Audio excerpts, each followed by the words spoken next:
All right, back to you, Carter, for the interim town manager report.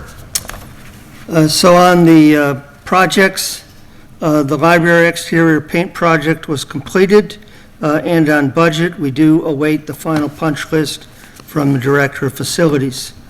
We did issue a notice of award for the DPW garage flooring. They're getting their last items together for us, and we expect to be able to execute that at the beginning of next week. The notice of award has also been issued for the DPW partial roof replacement project. They also have a few items, payment and performance bond, and we expect to be able to execute that contract this week.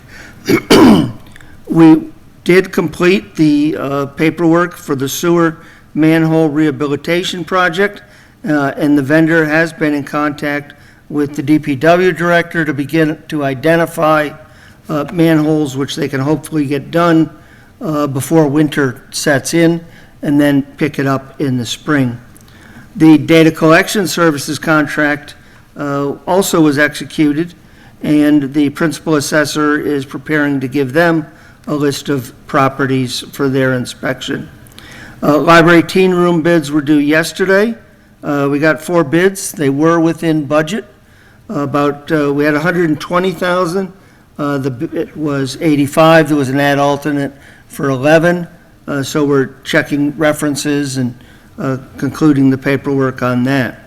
Municipal building design did receive their proposals. I don't know what happened last night, but once we receive that report, we can now open the price proposal tomorrow. The town hall roof replacement and chimney restoration came in roughly $25,000 above budget. We initially thought we could cover it within the capital funds, but they are from 2 different years. And also, I'm a little uncomfortable because they're for 2 different items. So we do have an underrun there, and then we never quite know what's going to happen once you start opening a roof up until it's done. I spoke with Adam Costa on the Mass Avenue, and I hope we can get that out in the next week or so. And the PAC manager is finishing up the audio updates here on this building.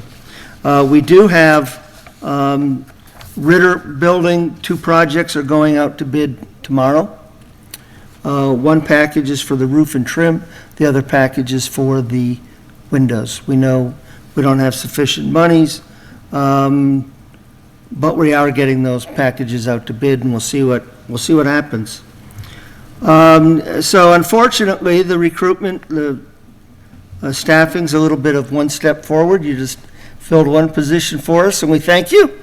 Unfortunately, we learned this morning, that one of our police officers is moving back to their family in Vermont. So we will be advertising to create a pool of applicants. That ad will say that the pool is for the coming 6 months, so that if we have another resignation in 2 months or 3 months, we'll have a pool of candidates. We will hope for lateral transfers. Obviously, we'll send folks to the academy should we need to. These police positions are becoming more difficult to fill as Vietnam era and other folks of my vintage are starting to retire.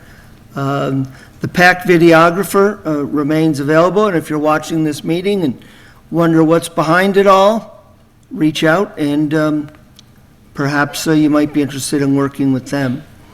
I'm pleased to tell you that of the 3 positions that we do have vacant, DPW laborer driver, sewer business manager, and assistant to the sewer business manager all have interviews this week.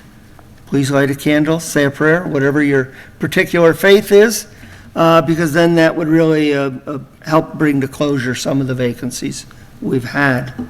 The boards and committee vacancies, I hope folks that get a chance to read that letter in the town meeting warrant booklet about the import of volunteers to running the community, and you'll see some of that in action from the Finance Committee and other committees that present municipal building design, budget task force, Planning Board, perhaps. You'll get to see some of that in action if you can join us next Tuesday evening at the special town meeting. Speaking of which, we have a star amongst us. The chair joined me to tape Talk of the Town. We did a half-hour preview, walk through each of the warrant articles for PAC, and if you have a chance to watch that, it actually did bring up a question on the MART. Can we go to Worcester? So I don't know. They did agree to go to Emerson, but we'll have that conversation with them and try to get that done by next Tuesday night. I participated in the team meeting on Marshall Park. We've got some unfortunate news about that when we talk about the ARPA monies. Spent quite a bit of time on the status of various ARPA items. We did work with Maya and we received quotes. They are our health insurance carrier. We received quotes for 2 additional high deductible insurance plans. We'll review them in a team meeting next week and then decide how to move forward on that. I will say that a good portion of the time, probably 10 to 12 hours, not necessarily my time personally, but it's staff time, was spent on public records requests last week. I'm pleased to tell you that Ms. Bellevue achieved her recertification for MCPPO designation, so that has been renewed. I did attend a portion of the capital planning last night via Zoom so I could observe the IT presentation, and then I sat in on the balance of the budget task force. Cool. Any questions for Carter? All right, awesome.